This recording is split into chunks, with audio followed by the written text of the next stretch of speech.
Well, welcome to Verbier in the Swiss Alps, where it's positively spring-like at the moment. It's a beautiful blue sky day.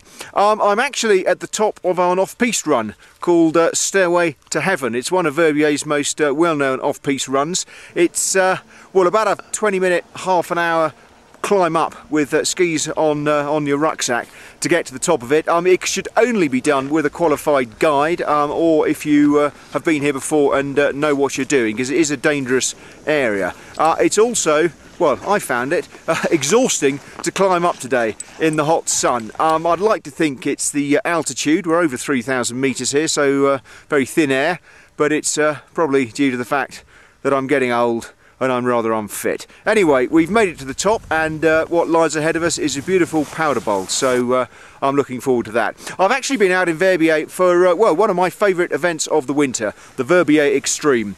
It's the final leg of the Freeride World Tour, where some of the best free riders in the world, and snowboarders and skiers that is, they hike up to the top of the mighty Bec de Rosse near the Col de Gentien, and then, well, ski down it, choosing any route they want, doing various tricks, cliff drops, and skiing backwards, all sorts of things on the way down. It really is quite a spectacular sight, and thousands of people turn out for that. It was won this year by the Frenchman Orion de Croix. He won the event and indeed the whole Freeride World Tour. He's a former winner, and he is of course delighted to be the world champion once again. In terms of the snow, well, we did actually have about 20 centimetres, 30 centimetres last weekend, which sadly meant the Freeride World Tour had to be rescheduled. Fine for the adults, but the junior competition that was due to take place in the end got cancelled because there wasn't enough time to run it, which was a shame. But the snow was very welcome, though of course that seems a long distant memory now with the glorious blue sky that we have here at the moment. Elsewhere in Switzerland, over in Zermatt, we can see the Matterhorn from the top of the Mont Four lift, the highest point in Verbier, over 3,300 metres. Zermatt, there, they've had about 30 centimetres of fresh snow, and neighbouring Saas-Fee had a little bit more a few days ago, 40 centimetres of fresh snow, so doing well over there. In the French Alps, well, the best place to be in France is probably in the southern French Alps, though again, though it's spring-like, the resorts had a good deal of snow last week. Serre-Chevalier, Le Grave, Montgenèvre, they all had between about 20 to 40 centimetres of fresh snow. Nearby in Italy, where I was last week in Sestriere, as you may have seen already on PlanetSKI, we had some fantastic snow there last week. Almost a metre fell across the week, 20 centimetres when I arrived, and then Tuesday, Wednesday of last week, about 60-65 centimetres fell. So good snow over there, and although it has warmed up considerably, so I'm told from friends there, the snow from last week is preserving rather well, and it's a similar picture really across the northern Italian Alps, so Italy probably one of the best places to be for snow at the moment. Further east over in Austria, well, it's the glacier resorts, which are, well, obviously the best place to be because they are the highest and they have the most snow. Hintertux doing well, Kapperen doing well, though some of the low-level resorts in the Austrian Tyrol, it really is very spring-like there. There is still some skiing to be done.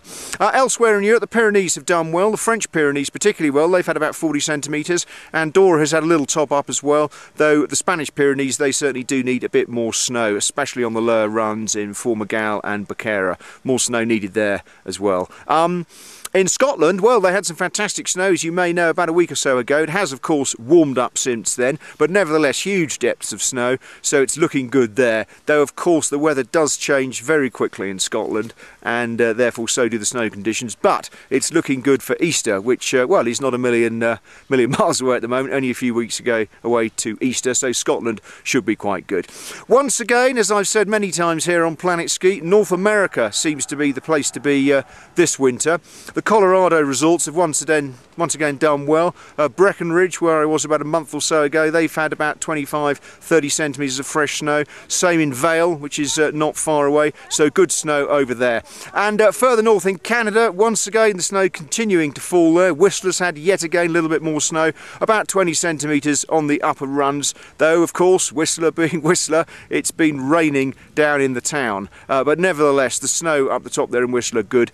Further inland in British Columbia, Fernie, Big White, areas like that. Again, they've got some good snow. They've had a good season with snow falling steadily across the winter.